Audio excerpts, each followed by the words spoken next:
Taste the Daily.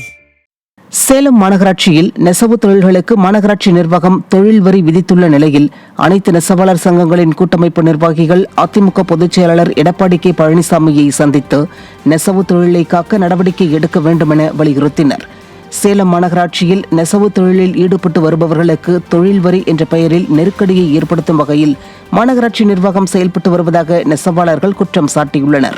மேலும் விசைத்தறி மற்றும் அதை சார்ந்த தொழில் கூடங்களை மாநகராட்சி நிர்வாகிகள் அளவீடு செய்து வருவதாகவும் குற்றம் சாட்டியுள்ளனர். இந்நிலையில் சேலம் மாவட்ட அனைத்து நெசவாளர் சங்கங்களின் கூட்டமைப்பு சார்பில் பல்வேறு சங்கங்களைச் சேர்ந்த நிர்வாகிகள் நெடுஞ்சாலை நகர் இல்லத்தில் அதிமுக பொதுச் செயலாளர் எடப்பாடி கே பழனிசாமியை நேரில் சந்தித்து தொழில் வரி வசூலிப்பதை ரத்து செய்ய நடவடிக்கை எடுக்க வேண்டும் என வலியுறுத்தினர். மேலும் நெசவாளர்களின் நலன் கருதி நெசவு தொழிலை காக்க நடவடிக்கை எடுக்க வேண்டும் என்றும் கேட்டுக்கொண்டனர். இந்த சமயத்தில் இந்த ஆளும் ஆட்சி மாநகராட்சி ஊழியரை விட்டு எங்கள் கொட்டாயெல்லாம் அளந்து ஒவ்வொரு தறி கொட்டாயம் எத்தனை அடி இருக்குதுன்னு அளந்து ஒரு சதுரடிக்கு 27 ரூபா வரி போடுறேன் அப்படிங்கிறாங்க.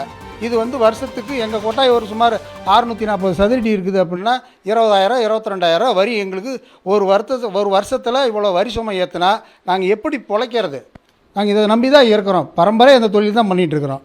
ரொம்ப ஒரு கொடுங்கோலான ஆட்சியாக இருக்குது. இப்போ நம்மளால் என்ன சொல்கிறதுனே புரியல. அந்த மாதிரி எங்கள் வாழ்வாதாரம் ரொம்ப மோசமாக போயிட்டுருக்குது.